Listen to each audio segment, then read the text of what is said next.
Ito yung dahilan kung bakit hindi na ako nakapagluto sa aming mga vlog dahil nag-renovate kami ng asawa ko sa aming kusina dito sa bahay. Hello everyone! Welcome back to our channel! Kami ang Great Filipino family na nandito sa United Kingdom. And for today's video is, ready na kami, gagala kami sa isa sa pinakamalaking city dito sa UK, ang Birmingham. So, yun lang kasi ang pinakamalapit na malaking syudad dito sa amin. Malayo kasi kami sa London. So, this time is pupunta kami sa Birmingham City. So, hope you like this video and enjoy watching. Okay, we're going Birmingham. We're going to Birmingham. See you soon. Where are you going? Dad, Where are you going? it's so wobbly. Look, kasi look. Say hi. Oh, look at. Yes. Are you excited? Yeah. Dito kami sa train station. Nandito na kami sa Grand Central Bullring, Birmingham. So, ito yung pinakamalaking mall dito. Ayan, dito kami sa taas. Sa ibaba pala is, ano yan siya, train station. Tapos sa taas is yung Grand Central na mall. Tapos doon sa kabila is Bullring. Say hi, Cassie. Kasi happy Bilya. na sila. Nagala kami. At saka, ito yung sa labas. May malaking Catholic church. Ayan o. Ano na ito siya, parang sobrang luma na church. Tapos ito yung mall. Ayan, ito yung Bullring Mall. Ayan. Tapos sa kabila naman is yung Grand Central. Dito kami sa loob. Ayan, namili kami. Si Bilya namili ng mga damit sa Uniqlo. Yeah. So, what you buy? Ayan o, namili kami sa Miniso. Yan yung binili nila. Dito na kami ngayon sa train station. Pauwi na kami sa bahay. So, what? Yan, dami lang pinamili sa Miniso. Mga laruan. Jackie, what's that? Oh, wow. You have my melody.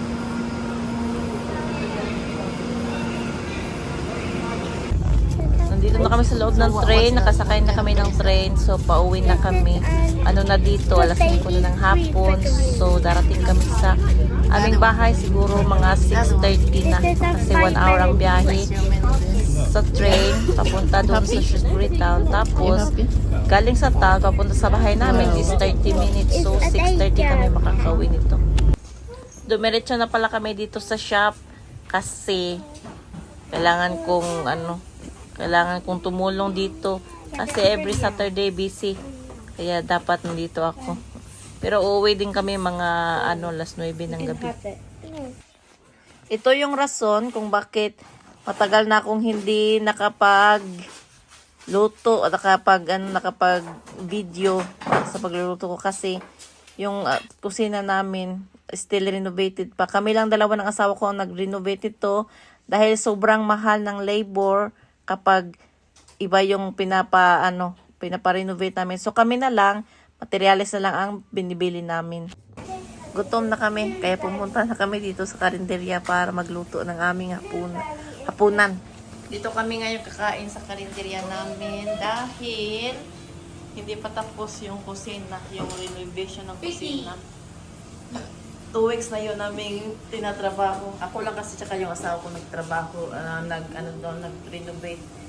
Hindi na kami kumuha ng iba kasi malaki bayad. So, para ma-save, para materials lang ang kailangan namin. So, kami lang dalawa ang nag-renovate. Kaya dito kami kakain kasi hindi namin magagamit ang aming kusina. So, ito yung ulam namin yan, baka. Iwan ko kung anong putahe yan sa baka. Ayan, tapos grill na zucchini. Ayan, ito na yung pagkain namin. So, yung rice, ininit ko lang sa microwave. So, ito yung pagkain namin. Greek food at saka Filipino food. Ang Filipino food lang dito is yung kanin. The rest is Greek food na yan siya. Yung asawa ko ang nagluluto. At ayan, kakain na kami ng aming hapunan. Tapos pagkatapos nito is balik ulit sa bahay para tapusin yung Yung nirenovate namin na kusina. Tapos hindi pa yung matatapos this week.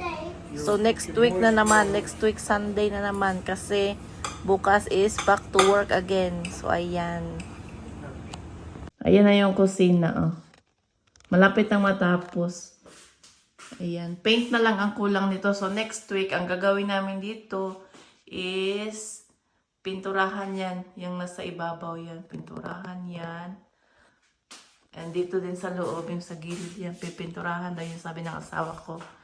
Ayan. Tapos itong, ayan.